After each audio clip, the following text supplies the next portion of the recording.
Voici François Pirette.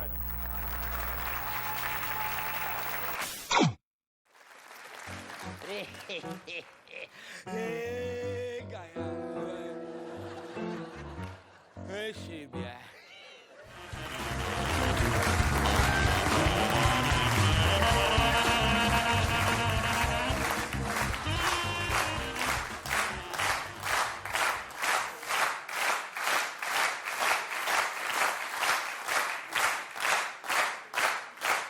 Je ne voudrais rien dire, mais on sent quand même qu'on est à Liège. Hein.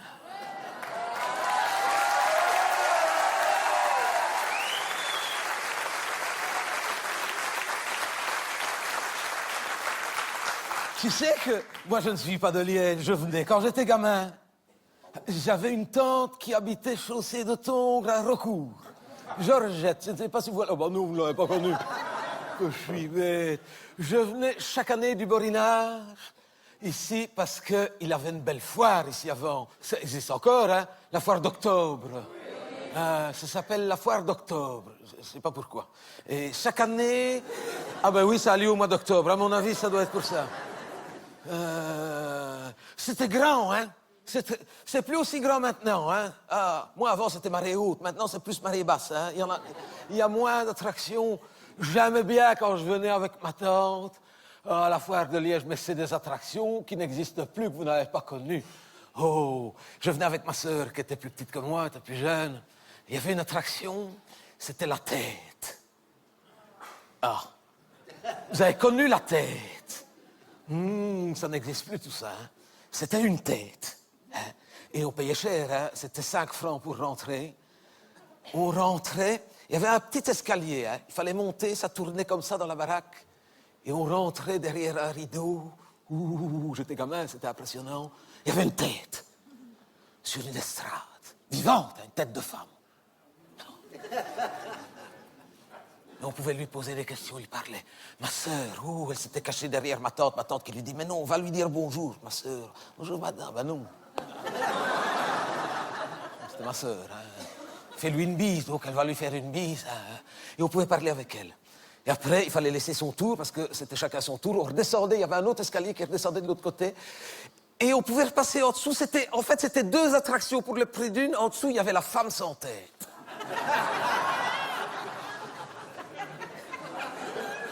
C'était une femme, on suppose, parce qu'on ne voyait pas sa tête. Elle était assise sur une estrade, une autre estrade, et son cou s'arrêtait au plafond.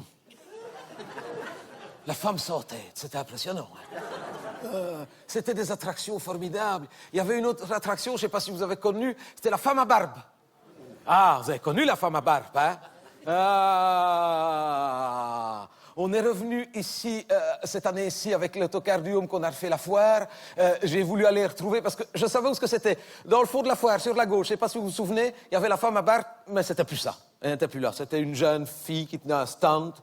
Je lui ai dit, oh, madame, ou mademoiselle, je ne sais pas, vous n'avez pas connu ici parce que vous êtes trop jeune, il y avait la femme à barbe. Hein? Elle me dit, ah ben, si que j'ai connu, c'était mes grands-parents, parce que les forêts, c'est souvent de père en fils. Vos grands-parents? Ah ben, j'ai connu votre grand-mère. Alors, elle me dit, ah non, mon grand-père.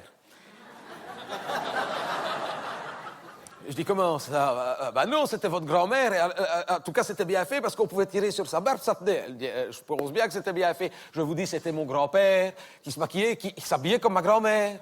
Ah, ben je n'y avais jamais pensé. Ben, c'est ça les forains. Hein? Et alors après, c'est mon papa qui a repris, elle me dit. Mais il a repris fort tard parce que malheureusement, mon père n'a été pubère qu'à 22 ans. Donc ça a été difficile. Et mon papa n'a eu que des filles, dont moi. Donc on a dû arrêter. Ah, et vous, qu'est-ce que vous faites? Je fais de la barbe à papa, qu'elle me dit. Ah bon.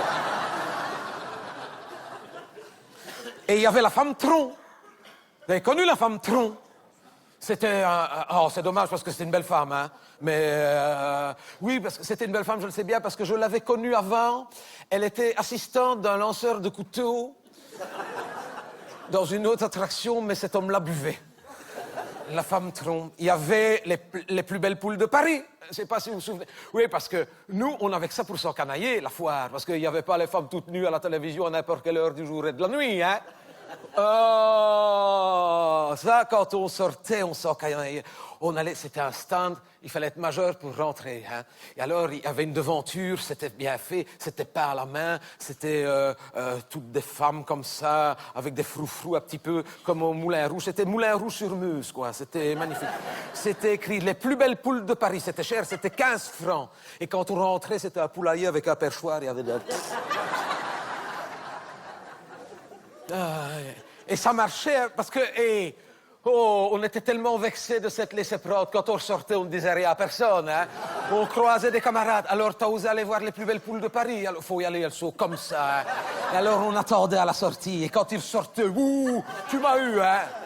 Sauf un camarade qui m'a dit un jour, elles sont pas mal, mais j'ai surtout préféré la deuxième en partant de la gauche, tu sais, la rousse.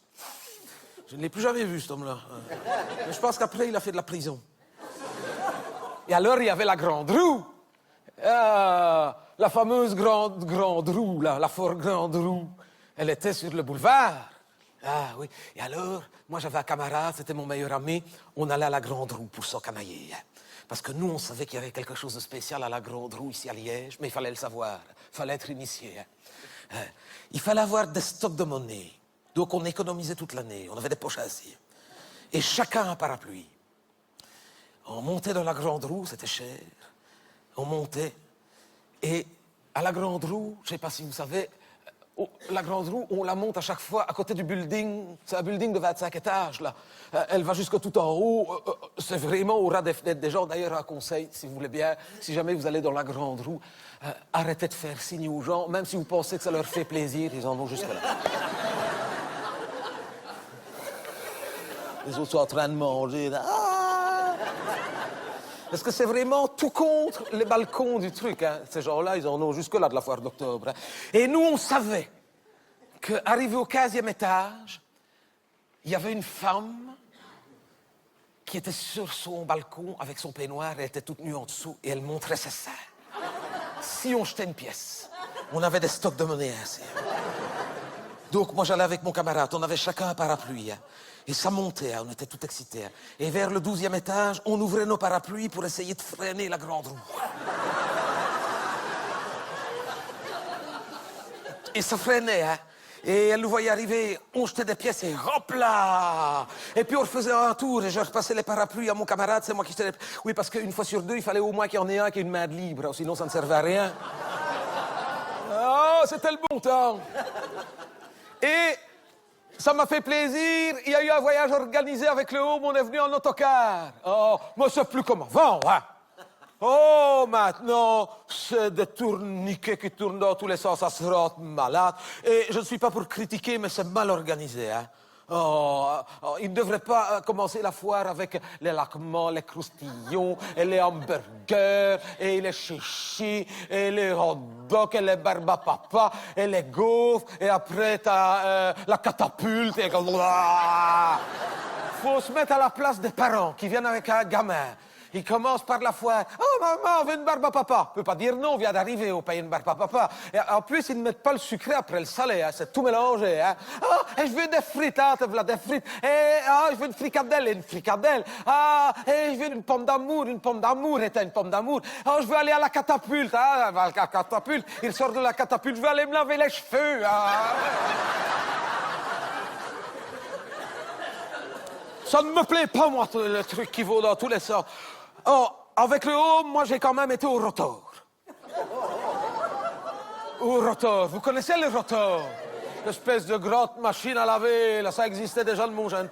Mais c'est pas que j'avais envie d'y aller, mais on était obligé parce qu'on avait oublié de prendre les parapluies qui étaient restés dans l'autocar et on s'est pris une drache. Je me dis, si on ne va pas se faire essorer maintenant, on va attraper quelque chose. On a été se faire essorer dans le rotor. Et je monte avec un camarade, mais moi j'avais déjà été, donc je savais comment que ça allait. Moi je dis à mon camarade, écoute, tu fais ce que tu veux, mais moi à ta place, je me mettrai face à la paroi. Pas de dos, hein. Il ne m'a pas écouté, le machin a commencé à tourner. L'autre... Il a avalé ses dents. Il a avalé ses dents. Et moi j'étais de face, hein. Et à un moment, je baisse les yeux, qu'est-ce que je vois? Je fais... Il y avait des années que je ne l'avais plus vu se relever. D'ailleurs, j'ai refait un tour après avec mon GSM pour faire une photo. Pour avoir un souvenir. Le rotor, madame. Le rotor. Oui, on est redescendu de là, on a été au train fantôme. Et là, on devait aller 2 par 2. Vous savez, pour ne pas nous perdre, les infirmières nous font tenir la main de l'un de l'autre. C'est malin, hein? Sûr, on se croirait à l'école primaire. Moi, je devais donner la main à une femme d'ici. Je me suis jamais entendu avec elle. Elle a toujours peur de tout. Elle avait pris son GSM comme ça près d'elle. Sur la foire, on va voler mon GSM, on va me voler mon sac, on va me voler mon GSM. On est monté dans le train fantôme, qui coûte bien cher. D'ailleurs, on est parti dans le petit train. Ça ne m'a pas impressionné, hein. Écoute, on a ça au home tous les jours, hein, donc...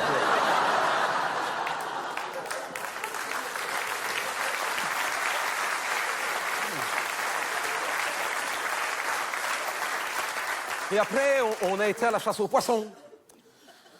La chasse aux poissons. Non, la chasse aux poissons. Quoi, on dit bien la pêche au canard. Vous, ça ne vous a jamais choqué qu'on dise la pêche au canard? Donc on peut bien dire la chasse aux poissons. Qu'est-ce que j'ai dit? C'est au tir à pipe. C'est la chasse aux poissons, c'est un couple qui tient ça. Oui, et l'homme qui tient la pêche au canard et la femme tient la chasse aux poissons. Et j'ai été tiré avec mes camarades. Les filles, enfin les femmes, mais les filles sont allées à la pêche au canard. Nous, on avait envie d'aller tirer. Et je dois dire que cette femme-là était très courageuse de bien vouloir nous vendre à chacun 5 € de plomb. Ça ne sonne pas bien, 5 € de plomb. Quand j'étais gamin, c'était 100 francs de plomb. On demandait 100 francs de plomb, là, 5 € de plomb. Mais tout augmente, hein. On a eu 20 plombs chacun pour 5 €. Courageux, ça. Ah oui, parce que 5 hommes armés qui ne voient plus clair. Je vais vous le faire, hein. Devant une pauvre femme toute seule. Elle était au peloton d'exécution, cette femme-là. Hein. D'autant que je pensais que quand elle était jeune, elle avait fait une mauvaise varicelle, parce que quand elle s'est retournée, c'était pareil. Hein. C'était plus un derrière qu'elle avait, madame, c'était un dépôt de munitions. Une casemate. Et on a tiré chacun à 5, 20 plombs, 100 plombs. On n'a rien eu. On n'a rien. On a une perruche. Ouais. Mais elle n'a pas souffert.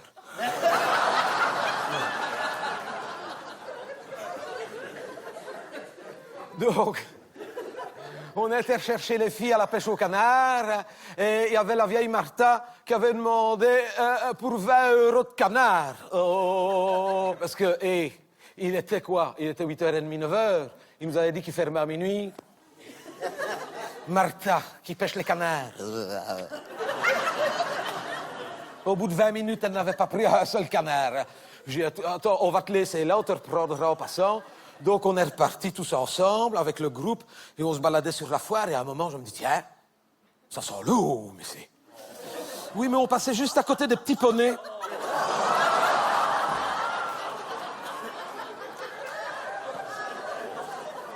Et comme il était déjà tard, à mon avis, ils avaient... Et qu'est-ce que je vois? La grande roue! Je dis à mon camarade, viens, je t'emmène, t'as de la monnaie? Non, fais-en. Allez, tu viens avec moi.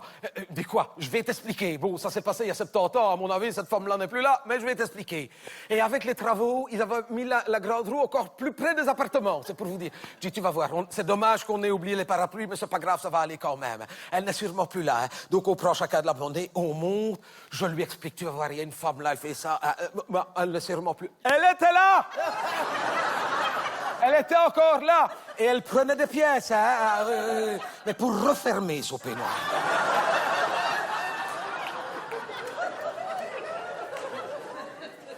Et arrivé tout en haut de la roue, à hauteur du 25e étage, nous voilà bloqués. Ça arrive souvent, hein. La roue en panne. Je préfère encore être en panne en haut qu'en bas. Hein. Ah ouais, parce que j'ai déjà été une fois en bas, mais pas très haut, tu sais, à 4 mètres. Juste en dehors de la portée de l'escabeau. Tu sais, alors, t'as tous les gens qui font... Là, c'est toi l'attraction, hein. Et toi, t'es là quand te reverrai. Heureusement pour nous, on était bloqués, mais tout en haut. Déjà, on avait le paysage. Oui, et on était devant un appartement, une grande baie vitrée, il n'avait pas de toiture. Des gens assez âgés, je dois dire, fort gentils, ces gens-là. On est restés là 2h30. Hein. Ah oui, si je sais bien que c'est 2h30, parce qu'on est arrivé pendant le journal de RTL. On a regardé tout le film après. Ils ont été gentils, ils ont ouvert les baies vitrées pour qu'on entende le son. Ils ont même servi du café. C'était à portée de main, à portée de main. Fort gentils, ces gens-là. Ah oui. Le film était fini, qu'on était encore bloqués. Donc la femme est venue nous trouver en disant, écoutez, nous, on va aller se coucher, mais c'est pas grave, on va vous laisser la télévision. Ils nous ont même donné la télécommande, elle s'y était revue pour pouvoir changer si on voulait. Ils nous ont dit, c'est pas grave, quand vous redescendrez, mettez-les dans la boîte aux lettres. Fort gentils, ces gens-là. Et à un moment, hop, on est redescendu. Je me suis dit, oh, si ça se trouve, ils ne sont plus là. Ils étaient encore là, ils attendaient. Elle n'avait toujours pas fini à la pêche au canard. Je suis arrivé après 2h30, elle avait pris un canard. Cet homme-là, il n'en pouvait plus. Et il nous a dit encore, si elle a pris le canard, c'est parce que c'est par hasard, elle s'est fait bousculer par un gamin. Et ça fait... Je dis, allez, on y va. Ah non, et j'ai pris pour 20 € de canard, je veux mes canards, oh, ça va. Hein. Il me dit, écoutez, on va fermer, hein, c'est pas possible. Je dis, bon, c'est pas grave, combien est-ce que t'as de points? 5 points. Bon, qu'est-ce que vous pouvez lui donner pour 5 points? Il dit, oh, non, ça, rien du tout. Je dis, comment ça, rien? Oh, non, je dis, récompensez-la au moins au mérite. Il dit, oh non, ça, c'est pas possible. Hein. Oh, il me dit, si je fais ça pour elle, je fais ça pour tout le monde. Hein. Il me dit, par contre, elle peut garder ses points et venir l'année prochaine. Je dis, ça va aller, elle a quasiment 90 ans. L'année prochaine, elle ne sera plus là, ça va aller, ouais. Il n'a pas voulu, hein. Je lui ai dit, c'est pas grave, elle reprend le canard. Elle a repris le canard, voilà. Maintenant, elle prend son bain avec. Je le sais bien, parce qu'à chaque fois qu'elle prend son bain, j'ouvre la porte de la salle de bain et avec ma canne, je fais, hop, 5 points. Et l'autocariste, il commençait à s'impatienter, il s'inquiétait d'ailleurs de ne pas nous voir revenir. On retourne dans l'autocar et qu'est-ce que je vois? Sur le côté de la foire, il y a... parfois, des attractions qu'ils ne peuvent pas mettre sur le champ de foire où c'est des trop vieilles, donc ils n'ont pas les emplacements. Et là, ça m'a rappelé ma jeunesse. Les chenilles. Ah, les chenilles en bois. Que faisait clac, clac, clac, clac, clac, clac, clac, clac, clac, clac, clac, clac, clac, clac, clac, ça faisait un bruit de tous les diables. Avec des roues comme dans Bénure, là, voilà, clac, clac, clac, clac, clac, clac, clac. J'aimais bien, parce qu'il y avait le tunnel des amoureux. Vous vous souvenez? C'était une partie du parcours. Il y avait un tunnel et quand on était avec sa petite fiancée, on pouvait s'embrasser à l'abri de regard. Enfin, il fallait aller vite parce que c'était un petit tunnel. C'était un petit bisou. Hop, c'était fini. Hein. Je dis, allez, on y va. Il n'y avait personne qui voulait venir avec moi. Je dis, allez, hein, on y va. J'ai dit à l'infirmière, vous venez avec moi. Je vous paye la course. Ah bon, allez, vous allez voir. Et quand on va être dans le tunnel des amoureux, je lui dis, vous allez pouvoir tirer la floche. Oui. Et il y a mon camarade qui me dit, mais il n'avait pas de floche. Je dis, mais tais-toi, elle ne le sait pas.